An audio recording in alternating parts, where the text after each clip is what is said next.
Cláudio Humberto, a gente tem falado assim, vai ser inevitável a gente voltar ao tema Daniel Silveira nesta sexta-feira, porque o tema ele vai reverberar, vai em looping.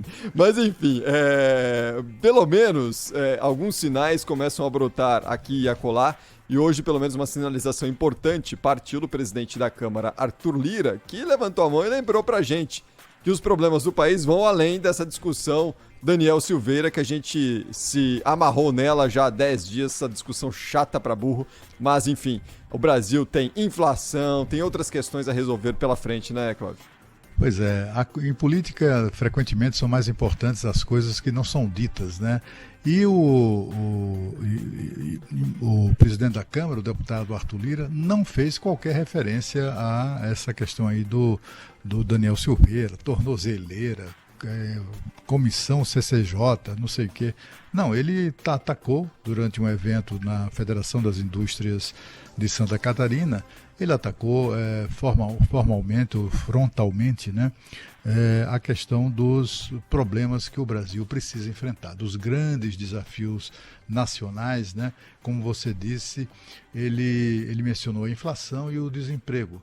E a necessidade que o Congresso tem, que a Câmara, sobretudo, e o compromisso que a Câmara assumiu, ele, em nome da Câmara, assume, de votar no mês de maio projetos importantes para o país, como, por exemplo, a reforma tributária e outros projetos de pauta econômica importantes. Ele disse que só o projeto de reforma tributária aprovado tem o condão de destravar o Brasil, de alavancar o crescimento do país. Eu não consigo entender como é que esses caras demoram tanto a votar assuntos dessa natureza, tão importantes para nós, né?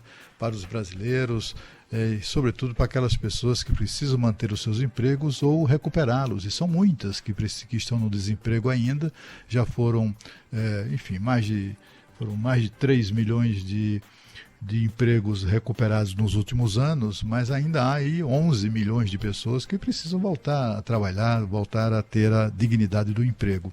Ele, então, o deputado Arthur Lira, ele falou da aprovação da reforma tributária, ele espera que isso ocorra em maio, e não tenha dúvida que vai acontecer. Tem muita gente que desdenha, né? Ano eleitoral, sabe como é que é? Os deputados não estarão motivados para votar, são questões polêmicas e tal. O deputado, em geral, fica com medo de questões polêmicas, sobretudo nas proximidades de eleições.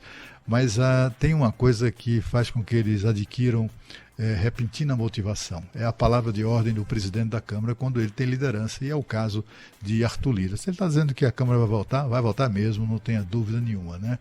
Eu só achei estranho, Cris, uma afirmação do presidente da Câmara indicando que, assim, ele não consegue entender por que é que a população brasileira, a sociedade civil, etc., não se interessou em pressionar o governo, pressionar a Câmara e o Senado para votarem a reforma administrativa. Segundo ele, se a reforma tivesse sido aprovada 20 anos atrás, o Brasil hoje, por exemplo, não precisaria ter teto de gastos. Ele acha que a reforma que está sendo proposta é uma boa reforma, etc. e tal. O problema é que ele acredita nisso, e não é verdade, né? A reforma que está na Câmara para ser discutida e aprovada e votada é uma porcaria.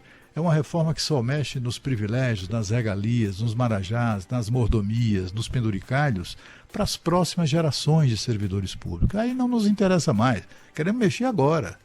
Queremos que os privilégios, as regalias, acabem agora, right now, e não daqui a 20 ou 30 anos, quando os futuros servidores estiverem no final de suas respectivas carreiras no setor público, né?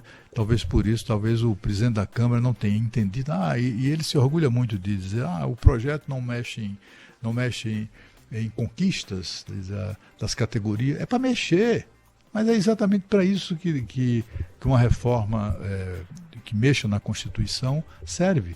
É para mexer nisso mesmo, porque, afinal de contas, todas essas mordomias, todos esses privilégios, regalias, né, isso aí decorre exatamente de truques, né, na legislação para ofender, para ultrapassar, para ignorar o teto de gastos. Você imagina que hoje, eu até publiquei isso na minha coluna de hoje, o ministro de Minas e Energia, o ministro Bento Albuquerque, que não entende nada de energia, né? E assumiu o cargo sem entender nada disso, mas enfim.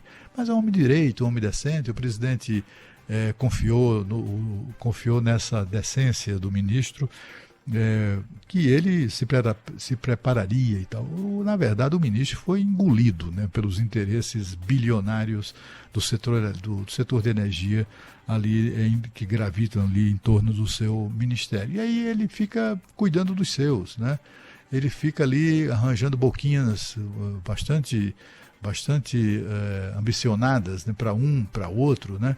Imagine que ele criou uma estatal recentemente, para cuidar de outras duas estatais. Ou coisa inútil, né? Ou coisa inútil, porque estatal para cuidar de estatal não precisa, né? Mas criou e botou lá no lugar quem? Um almirante que era assessor dele, um amiguinho, um chapinha dele, botou lá para ser o presidente da nova estatal. E agora ele indicou duas pessoas. Imagina você que, como o serviço público no Brasil é uma mãe com o nosso dinheiro, né?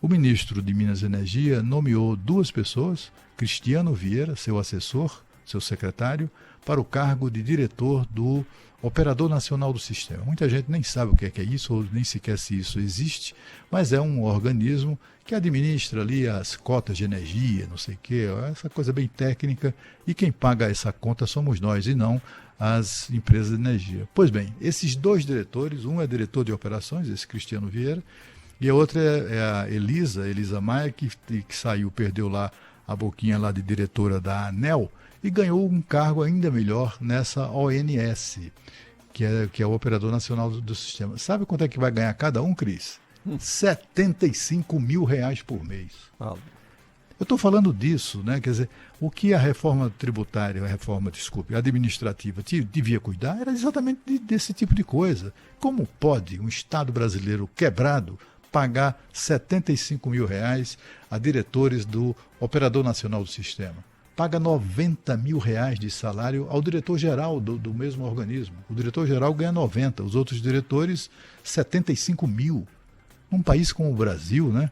Enfim, o Arthur Lira, então, hoje tratou disso, eu acho que ele só demonstrou não perceber, né, que a reforma administrativa, ao contrário do que ele imagina, não agrada, né, mas ele promete votação de vários projetos importantes em maio.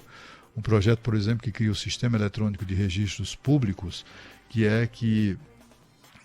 atribui aos cartórios, né, a tarefa de realizar os seus atos por meio eletrônico, né, e que devem ser conectados entre eles e tal. Esse projeto é mais produto do lobby dos cartórios do que propriamente iniciativa da Câmara dos Deputados. Mas o lobby dos cartórios é fortíssimo na Câmara, eles conseguem tudo o que querem.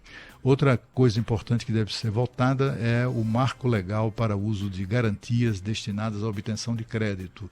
Por exemplo, hoje, um cidadão comum ou uma empresa só pode apresentar um bem imóvel como garantia do empréstimo no banco uma única vez. A partir dessa lei, o mesmo imóvel pode ser apresentado como garantia de várias operações, desde que todas as operações somadas não ultrapassem o valor do imóvel, né? Enfim, são vários projetos interessantes que se destinam a melhorar ou a facilitar aí a vida de empresários, de investidores. Espero que dê certo.